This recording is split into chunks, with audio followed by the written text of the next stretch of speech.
Hello, good morning. आज हम लोग रिव्यू करेंगे एफसीआई के एग्ज़ाम का, फर्स्ट शिफ्ट का एग्ज़ाम 7 तारीख के डेट का। सेल्फ गिवन एग्ज़ाम एनालिसिस है, ये एग्ज़ाम मैंने दिया है आज, तो उसी के बेस पे मैंने एक रिव्यू तैयार किया है जो आप लोगों के सामने दे रहा हूँ। रीजनिंग रीजनिंग में पूछे गए alpha numeric series. Alpha numeric series में 5 क्वेश्चन थे।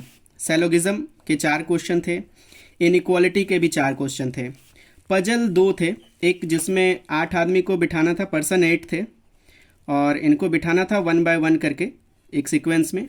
और उसके बाद 8 एक और दूसरा पजल था जिसमें भी 5 क्वेश्चन थे, और उसमें नॉर्थ की तरफ देख रहे थे 8 लोग और उनको सेट करना था, नॉर्थ डायरेक्शन में विजिबल थे सभी। और एक वर्ड फॉर्मेशन से क्वेश्चन था, एक ही क्वेश्चन था जिससे मेरे हिसाब से एक ही वर्ड बन रहे थे, लेंट।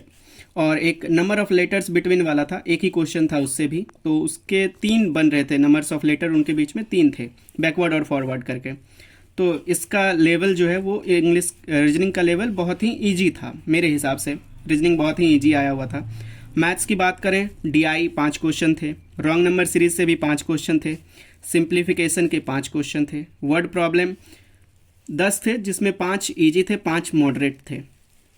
तो इसका लेवल मैं इजी से मॉडरेट रखना चाहूँगा क्योंकि सिंप्लीफिकेशन भी थोड़ा कैलकुलेटिव था, और जो रॉन्ग नंबर सीरीज थे उसमें एक क्वेश्चन काफ़ी अच्छे थे। तो इसका लेवल, ओवरऑल लेवल जो मैथमेटिक्स का है वो इजी टू मॉडरेट है। इंग्लिश की बात करें तो इंग्लिश में आरसी के 10 क्वेश्चन थे जिसमें कि 2 वर्ड थे, 2 क्वेश्चन वर्ड से थे, और 8 क्वेश्चन डायरेक्ट आरसी से पूछे हुए थे। आरसी बहुत ही सिंपल थी, बहुत ही सिंपल आरसी थी। एरर के 4 क्वेश्चन थे, और रीअरेंजमेंट के 5 क्वेश्चन थे। रीअरेंजमेंट 5 सेंटेंस दिए हुए थे, ABCD करके, अलग अलग था वो। वर्ड एरर 4 थे, फिलर 2 क्वेश्चन थे। तो इसका लेवल, इंग्लिश का लेवल इजी टू मॉडरेट हम कह सकते हैं। फिर अब हम लोग जीके का एक एक करके 25 क्वेश्चन जीके के थे, और मैंने वो 25 क्वेश्चन आपके लिए लेके मैं आया हूँ, उसको एक एक करके हम लोग डिस्कस करते हैं। क्वेश्चन भी है और आंसर भी है। तो पहला क्वेश्चन था लार्जेस्ट पेनिनसुलर रिवर, तो ये इसका आंसर गोदावरी होगा। उसके बाद दूसरा एक क्वेश्चन था does not participate in the photosynthesis process. तो क्वेश्चन था फोटोसिंथेसिस के प्रोसेस में इनमें से कौन सा पार्टिसिपेट नहीं करता है, तो इसका आंसर होगा ऑक्सीजन। पासपोर्ट इंडेक्स में टॉप कौन किया है, तो ये रिसेंट का डाटा पूछा गया था, दिसंबर का। तो आप लोग दिसंबर के करंट अफेयर्स को ध्यान से पढ़ के जाएंगे क्योंकि करंट अफेयर्स के 5 क्वेश्चन 5 दिसंबर से ही आए हुए थे। तो पासपोर्ट इंडेक्स में टॉप किया है यूएई, जिसमें इंडिया का रैंक 87 है। इंडिया का रैंक 87 है, तो इसको आप लोग ध्यान से करके जाएंगे। हो सकता है नेक्स्ट आने वाले शिफ्टों में ये क्वेश्चन पूछ लिया जाए। पूछा गया था शॉर्टेस्ट डे किस प्लैनेट पे होता है, तो मरकरी पे होता है, 88 डेज लगते हैं इसको।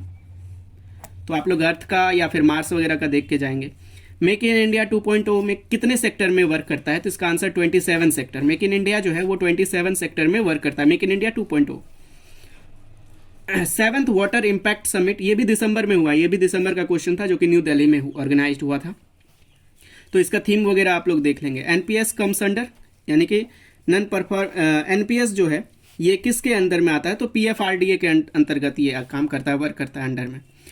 उसके बाद नेक्स्ट क्वेश्चन था दिल्ली से देवगिरी को किसने जो है अपना कैपिटल दिल्ली से देवगिरी चेंज करके बनाया था, तो इसका आंसर होगा मोहम्मद बिन तुगलक।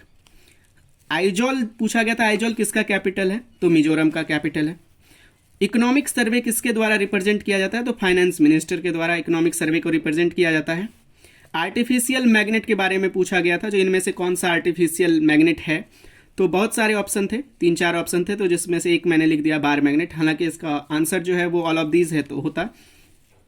सार्क का एस्टेब्लिशमेंट ईयर पूछा गया था, 1985 होगा सार्क का एस्टेब्लिशमेंट ईयर। सीएनजी का फुल फॉर्म पूछा गया था, तो फुल फॉर्म सीएनजी का होता है compressed natural gas.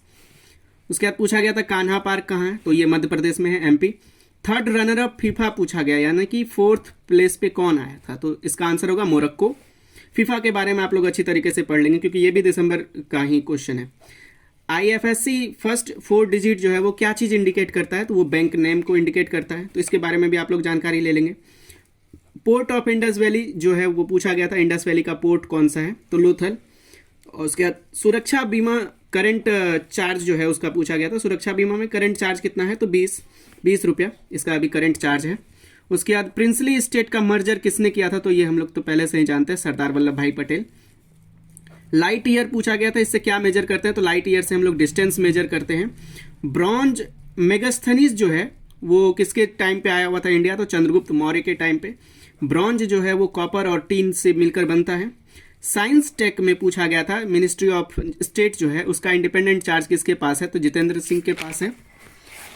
Digboi Assam जो है ये इसका एस्टेब्लिशमेंट ईयर पूछा गया था। एस्टेब्लिशमेंट ईयर इसका है 1901। उसके बाद पीएम के रीनेम इसके बारे में पूछा गया था एक क्वेश्चन, एग्जैक्ट मुझे याद नहीं है, हालांकि ये पीएम विकास हो गया है इसका नाम अभी। ये भी दिसंबर का ही क्वेश्चन है, तो करंट अफेयर्स के लिए आप लोग दिसंबर ही प्रॉपरली पढ़ के जाएंगे। अगर हम लोग गुड अटेम्प्ट्स की बात कर ले तो मैथ्स में 16 to 18, क्योंकि इस थोड़ा कैलकुलेटिव था और 15 मिनट में कर पाना थोड़ा सा डिफिकल्ट था। 16 to 18 मैथ्स। रीजनिंग की अगर बात करें 21 to 23, English 18 to 22, GK 14 to 17। तो ओवरऑल अटेम्प्ट 69 to 80 के बीच में अगर आपका है तो आप सेफ जोन में हैं। अगर ओवरऑल मैं इसको समराइज करूं तो पूरा शिफ्ट जो है वो फर्स्ट शिफ्ट 7 तारीख का इजी टू मॉडरेट के लिए मैं रखूंगा इसको। और thank you for watching my channel and please like subscribe.